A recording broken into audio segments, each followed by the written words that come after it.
కదిరి నియోజకవర్గం ఎమ్మెల్యే అభ్యర్థిపై అపోహలు వద్దు అని కదిరి తెలుగుదేశం పార్టీ నియోజకవర్గం అభ్యర్థి కందికుంట వెంకటప్రసాద్ పార్టీ శ్రేణులకు తెలిపారు. ఈ సందర్భంగా ఆయన కదిరి పట్టణంలోని ఆయన నివాసం నందు ఏర్పాటు చేసినటువంటి మీడియా సమావేశంలో మాట్లాడుతూ ఎన్నికల బరిలో టీడీపీ అభ్యర్థిగా గెలిచేది నేనేనని స్పష్టం చేశారు.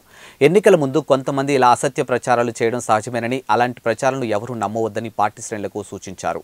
కదిరి పర్యటనలో తమ అధినేత చంద్రబాబు నాయుడు బహిరంగ సభలో కదిరి అభ్యర్థిగా ప్రకటించిన విషయాన్ని గుర్తు చేశారు. ఇక ముఖ్యమంత్రిగా చంద్రబాబు అధికారం చేపట్టడం ఖాయమని, కదిరిలో కూడా తెలుగుదేశం పార్టీ విజయం డంకా మోగిస్తుందని కందికుంట ధీమా వ్యక్తం చేశారు. మీ ద్వారా నేను చెప్పదలుచుకున్న రెండు వ్యాఖ్యలు చెప్తాను. దీనికి కారణం ఏమంటే, నిన్నటి రోజున మీరు పలుమంది కొంతమంది సహృదయంతో, భయంతో, ఒక రకమైనటువంటి ఆందోళనలతో, కొంతమంది శాడిస్టిక్ ప్లేజర్స్తో, మనకు సంబంధించినటువంటి వాళ్ళు కాకుండా వాళ్ళకు ఒక రాక్షసానందం, సునకానందం, కానీ వాళ్ళకు ఇలా కలిపి చెప్తాను, మీరెవరు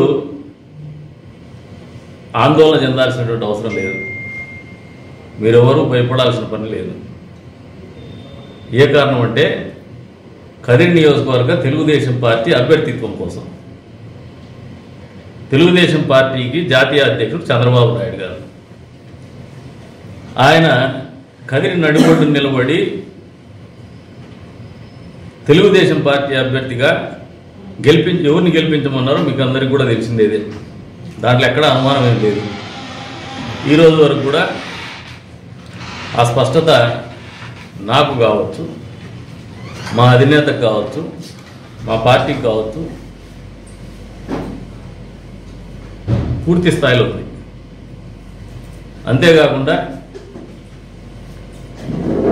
మీ అందరికీ ఒకటి అప్పీల్ చేస్తా ఉన్నా,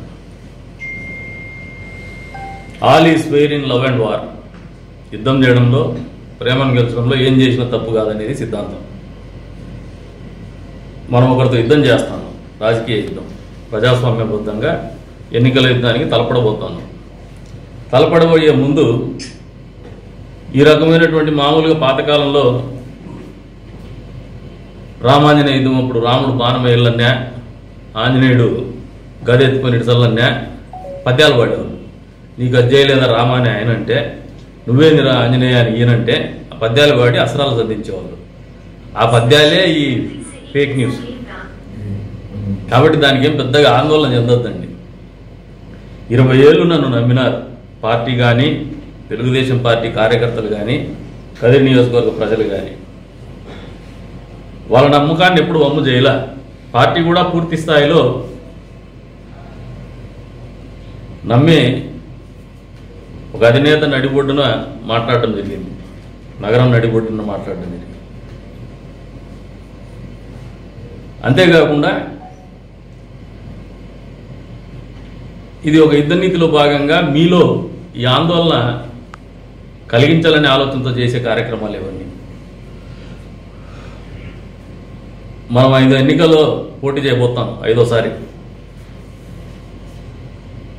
పరిపక్వత చెందినటువంటి అభ్యర్థిగా ఆలోచన చేయాలి నేను కూడా. అందులో భాగంగానే మిమ్మల్ని అప్పీల్ చేస్తాను. అభ్యర్థిత్వం, ఎన్నికలు నిర్వహించుకోవడం, మిమ్మల్ని ముందుకు నడిపించడం, ఇవన్నీ నాకు వదిలేయండి. ఎన్నికల్లో గెలుస్తాను. ఈసారి ఎన్నికల్లో ఖచ్చితంగా తెలుగుదేశం పార్టీ అభ్యర్థిగా గెలుస్తాం. దాని అనుమానం కానీ, ఇంకోటి కానీ, ఆందోళన కానీ మీరు చెందొద్దండి. మీ అందరిలో కసి ఉంది, చూస్తాను. నేను కూడా 4.5 సంవత్సరాలుగా మీకులో ఉన్నటువంటి కసి కానీ, పట్టుదల కానీ ఇంతవరకు నడిపించింది మమ్మల్ని, మనల్ని కూడా ఇక్కడి దాకా తీసుకొచ్చింది. ఇంత దూరం వచ్చినాక వెనకపోయేటువంటి ప్రసక్తి ఉంటుందా? మీరు ఆలోచన చేసుకోండి. మామూలుగా అటువైపు పార్టీ ఒక అభ్యర్థిని ఎంపిక చేసుకుంటుంది. చంద్రబాబు నాయుడు గారు ప్రకటించినప్పుడు వాళ్ళు ప్రకటించడానికి ఒక తేడా ఉంది. ఆయన అభ్యర్థిత్వం ప్రకటించినప్పుడు బహుశా క్యాస్ట్, క్రీడ్, క్యాష్ ఈ ఈక్వేషన్స్లో ఆలోచన చేసి ఉండొచ్చు. కానీ తెలుగుదేశం పార్టీ అభ్యర్థిని చంద్రబాబు నాయుడు గారు కదిరి నియోజకవర్గాన్ని ప్రకటించినప్పుడు క్యాస్ట్ క్రీడ్ ఏం చూడలే. ప్రజల్లో పలుకుబడి ఉందా లేదా, ప్రజల కోసం బతుకుతున్నారా లేదా, ప్రజల కోసం ఉండేటువంటి నాయకత్వం కావాలనే ఆలోచనతోనే ఎంపిక చేయడం జరిగింది. ఈ ఎన్నిక అనేది మనకు కాదు సవాల్, ఇది వాళ్ళకు సవాలు, వైఎస్ఆర్సీపీ పార్టీకి సవాల్, ఇది అంతర్గత శత్రువులకు సవాలు. అంతర్గత శత్రువులు ఒకరిద్దరు ఉండొచ్చు, ఆ అంతర్గత శత్రువులకి ఉనికి కాపాడుకునేటువంటికి దానికి ఉనికి కాపాడుకునే ప్రయత్నము, అస్తిత్వాన్ని కోల్పోతున్నామనే ఆందోళన వాళ్ళకు ఉండబట్టి ఇటువంటివి జరుగుతూ ఉన్నాయి. ఇటువంటి దానికి మీరు ఆలోచన చేయొద్దండి, కార్యోన్ముఖులు కానీ. ఇంకా ఒకటి చెప్తున్నా,